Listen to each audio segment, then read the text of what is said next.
जिंदगी खुद अपनी मेहमान है, सरफरोशी की तमन्ना मत करो।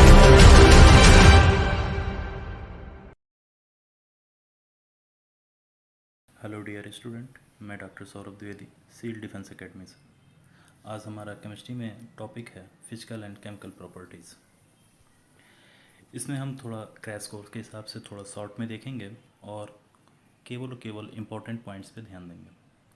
सबसे पहला पॉइंट है हमारे पास कि एक पॉइंट आता है, एक क्वेश्चन आता है हमारा एग्ज़ाम में कि केमिस्ट्री के फादर ऑफ केमिस्ट्री कौन है। एक साहब थे, लेवोसियर साहब, वो उन्हें हम फादर ऑफ केमिस्ट्री कहते हैं। ये इंपॉर्टेंट है, इसे आप याद रखें। फिर हम आ जाते हैं अपने टॉपिक्स पे, डेट इज़ द मैटर। जैसा कि आपको क्लासिफिकेशन में दिख रहा होगा, मैटर दो तरह के होते हैं, एक फिजिकल और एक केमिकल। इन्हीं दो प्रकार में इसका क्लासिफिकेशन किया गया है। नेक्स्ट हम देखते हैं कि फिजिकल क्लासिफिकेशन, जैसा कि आप जानते हैं, सॉलिड, लिक्विड और गैस, ये तीन पार्ट में जाते हैं। अब इनमें हम ये आप क्लासिफिकेशन देख लीजिए और हर एक के बारे में हम एक्सप्लेनेशन नीचे की तरफ करेंगे। केमिकल क्लासिफिकेशन में आपके सब्सटेंस आ जाते हैं, प्योर सब्सटेंस और मिक्सचर। मिक्सचर हमारे पास दो तरह का है, एक होमोजीनियस, एक हेट्रोजीनियस। प्योर सब्सटेंस दो हैं, एक एलिमेंट है और कंपाउंड है। एलिमेंट में आपको भी पता है, जैसे एलिमेंट आप कहते हो मेटल है, मेटलॉइड है, नॉन मेटल है। कंपाउंड ऑर्गेनिक और inorganic. Then will come on the our topic solid state. अब बात आती है कि सर किसी चीज़ को सॉलिड बहुत छोटी कक्षाओं में बताया जाता है। सॉलिड, जैसा कि आप कहते हो, इसमें फोर्स ऑफ अट्रैक्शन बहुत ज़्यादा होता है, तो मॉलिक्यूल क्या होता है कि बहुत पास पास आ जाते हैं और पास पास आ जाने से इनका एक डिफिनिट शेप हो जाता है। जैसे अभी आपके हाथ में मोबाइल होगा, उसे देखिए, ऐसा नहीं होता है कि आप मोबाइल को रख दें और वो फैल जाए या किसी डिब्बे में डाल दें तो उसका शेप ले लें। ऐसा नहीं होता है, जिस शेप में है उसी शेप साइज़ में रहता है वो। अब आ जाते हैं लिक्विड स्टेट पे। लिक्विड स्टेट में आपने देखा है कि जैसे जो लिक्विड होता है उसका वॉल्यूम तो होता है डिफिनिट, बट उसका शेप नहीं निर्धारित होता है। रीज़न ये है कि जैसे आप एक चीज़ देखिएगा कि जैसे आप कहीं एक थम्स अप की बोतल है तो उसमें आप पानी डालेंगे तो जैसे जिस शेप का बोतल होगा उसी शेप में वो लिक्विड भी दिखेगी आपको। या एक शीशे का जार लीजिए और वो राउंडेड हो तो देखिए पूरा पानी ऐसे राउंडेड उसी शेप में होता है। तो आप लिक्विड स्टेट में ये कह सकते हैं कि भाई इनका डिफिनिट वॉल्यूम तो होता है लेकिन कोई डिफिनिट इनका शेप नहीं होता। आपको एग्जांपल नीचे दिए हैं, देखते रहिए। गैस में इनका भैया ना तो डिफिनिट वॉल्यूम होता है ना डिफिनिट शेप होता है। जैसे आप जिस कमरे में बैठे होंगे या हॉल में बैठे होंगे, उस हॉल या कमरे का जो भी साइज़ होगा उसी उतने में वो गैस डिस्ट्रीब्यूट होगा। अच्छा, एक चीज़ आपको मैं बताऊं, जो भी मैटर होते हैं ये तीन स्टेज से ही गुजरते हैं अपने, सॉलिड, लिक्विड और वेपर। इसमें सबसे क्लासिकल एग्जांपल जो लिया जाता है वो लिया जाता है वाटर, आइस और वेपर्स का। ये सबसे क्लासिकल एग्जांपल है। अब ज़रा सा एक चीज़ आप गौर करिएगा, ये सॉलिड को जैसे आप हीट करते हैं लिक्विड में, यानी आप आइस ले लीजिए, आइस को जैसे आप हीट करेंगे वो लिक्विड में चला जाएगा। लिक्विड को और हीट करेंगे तो देखिएगा पानी का भाप, यानी वेपर स्टेट में चला जाएगा। ये एक रिवर्सिबल प्रोसेस होता है। जैसा कि आपको पता है कि जैसे आप वेपर को ठंडा करते हैं तो वो लिक्विड स्टेट में आ जाता है। लिक्विड को आप अगर जैसे आप फ्रिज में डाल देते हैं तो फ्रीजर में डालने के बाद वो बर्फ फिर से बन जाता है। यानी ये सब के सब स्टेज जो हैं इंटर कन्वर्जिबल हैं, एक दूसरे में चेंज होते रहते हैं। अब बात आ जाती है प्योर सब्सटेंस की। प्योर सब्सटेंस का जो एक्सप्लेनेशन दिया गया है उसे हम रीड करते हैं। A single substance which can not be separate into other kind of matter by any physical process is called pure substance. ऐसी चीज़ें जिसको आप किसी भी फिजिकल प्रोसेस से अलग नहीं कर सकते हैं, ठीक है, किसी और चीज़ों में नहीं आप कर सकते हैं, उसी को आप प्योर सब्सटेंस कहते हैं। इसके बाद हम नेक्स्ट टॉपिक देखते हैं, प्योर सब्सटेंस का क्लासिफिकेशन। ये आपने देखा था कि ये दो तरह का क्लासिफिकेशन हुआ था, एक तो एलिमेंट में और दूसरा कंपाउंड में। एलिमेंट की बात होती है कि भैया जो भी बंदा हो, ठीक है, वो अपने सिंपलर फॉर्म में प्रेजेंट हो, उससे छोटा नहीं हो सकता। ठीक है, उसी को हम एलिमेंट कहते हैं।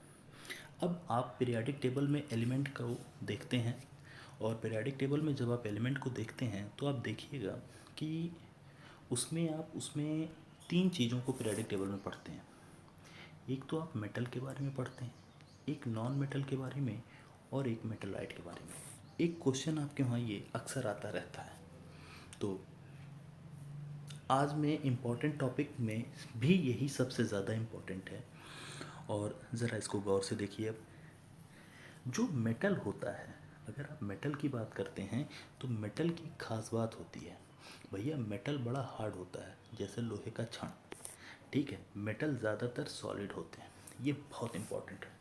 और इससे इम्पॉर्टेंट लाइन ये है कि मरकरी एक मेटल है, लेकिन इसको हम लिक्विड मेटल कहते हैं। ये बहुत ही इम्पॉर्टेंट है, मतलब ये रूम टेम्परेचर में लिक्विड स्टेट में होता है।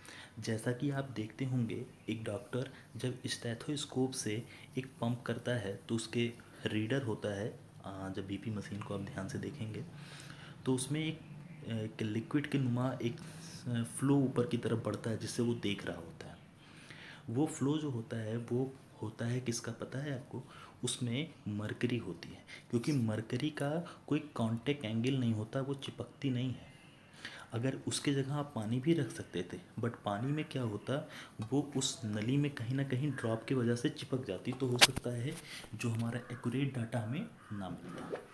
तो खैर याद रखिएगा कि जो मरकरी होती है वो रूम टेम्परेचर पे लिक्विड होती है। ठीक, अब देखते हैं, पॉइंट है हमारे पास कि इनका जो मेल्टिंग और बॉइलिंग पॉइंट होता है वो ज़्यादा, क्या कहते हैं, काफ़ी ज़्यादा होता है। और सबसे इम्पॉर्टेंट बात होते हैं कि जितने भी मेटल होते हैं वो कंडक्टर होते हैं इलेक्ट्रिसिटी के, ये इलेक्ट्रिसिटी को कंडक्ट कराते हैं। ठीक है, अब बात आता है सर आखिर इलेक्ट्रिसिटी को कंडक्ट क्यों कराते हैं? तो इनके पास या तो इलेक्ट्रॉन होता है या फिर आयंस होते हैं जो इलेक्ट्रिक कंडक्टिंग्स में सहायता करते हैं। ठीक है, नीचे कुछ ढेर सारे आपको एग्जाम्पल दिए हैं, उसको ज़रा गौर करिएगा। आयरन, कॉपर, ये सारी चीज़ें।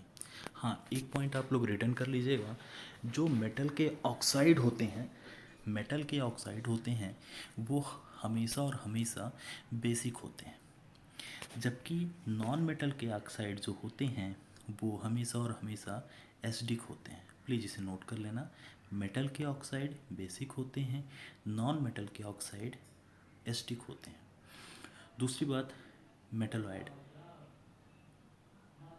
मेटलॉइड मेटलॉइड या बेसिक और एसिडिक दोनों तरह के ऑक्साइड को शो करते हैं। अब हम आ जाते हैं अपने टॉपिक पे, that is the non metal. Non metal पे ज़रा सा गौर करिएगा, ये जो नॉन मेटल होते हैं ये किसी भी तरह का इलेक्ट्रिसिटी को कंडक्ट नहीं करते हैं, पुअर कंडक्टर होते हैं।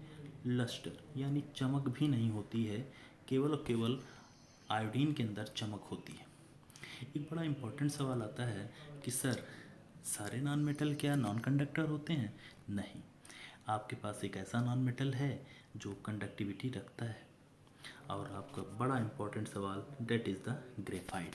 ये कार्बन का एक एलोट्रॉप है और ये इलेक्ट्रिसिटी को कंडक्ट करता है, क्योंकि इसकी ऐसे सीट होती है और इन्हीं सीट्स के बीच में इलेक्ट्रॉन प्रेजेंट होते हैं, और यही फ्री इलेक्ट्रॉन्स क्या करते हैं, इलेक्ट्रिसिटी को कंडक्ट करा देते हैं।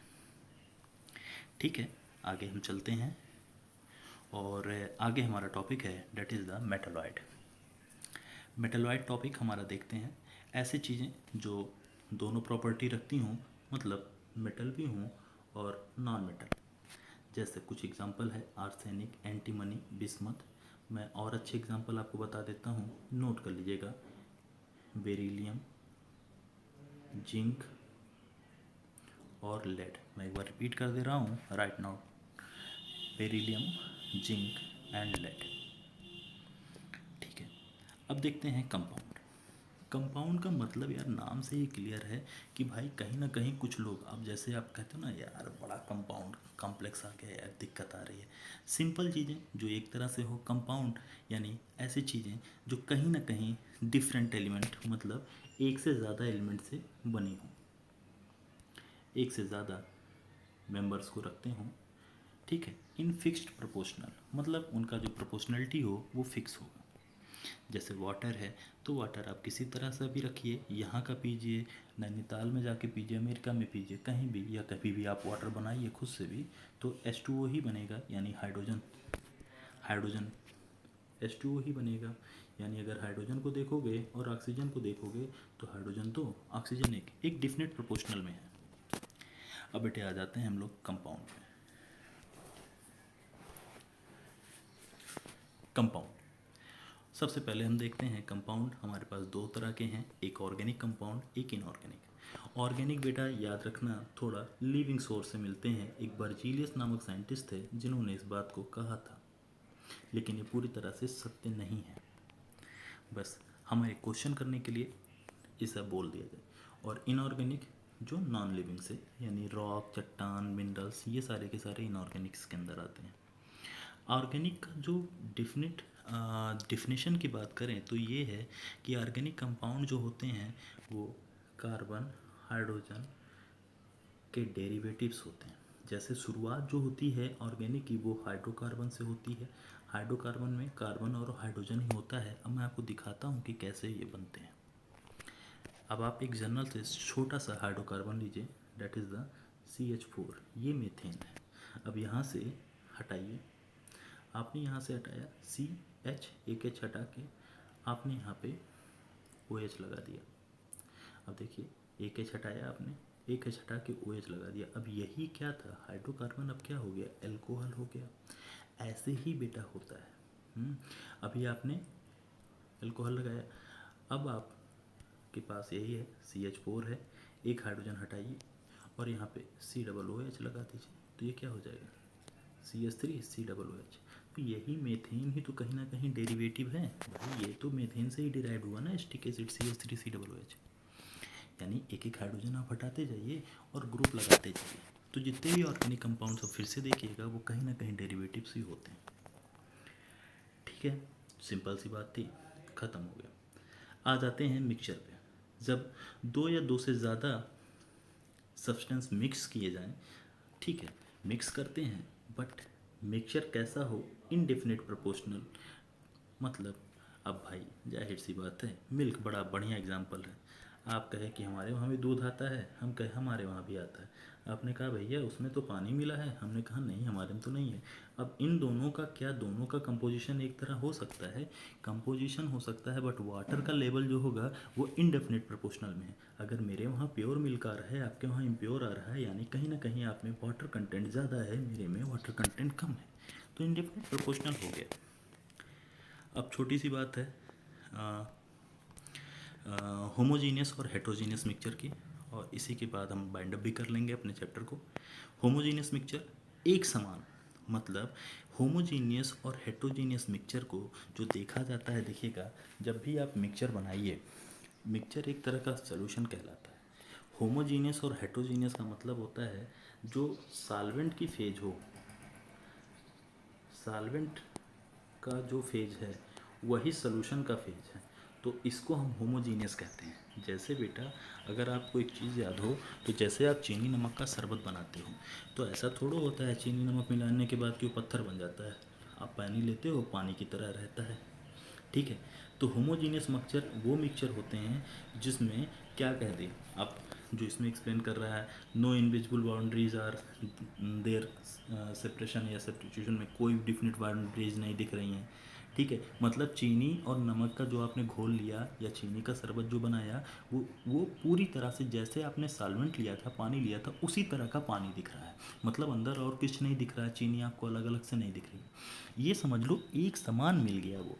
जैसे अब ऐसा नहीं होगा ना कि आप एक घूंट पिए तो बहुत मीठा लग गया, अब दूसरा घूंट पी रहे हो तो बहुत मीठा नहीं लगा, मतलब यूनिफॉर्मली डिज़ाल्व हो गया।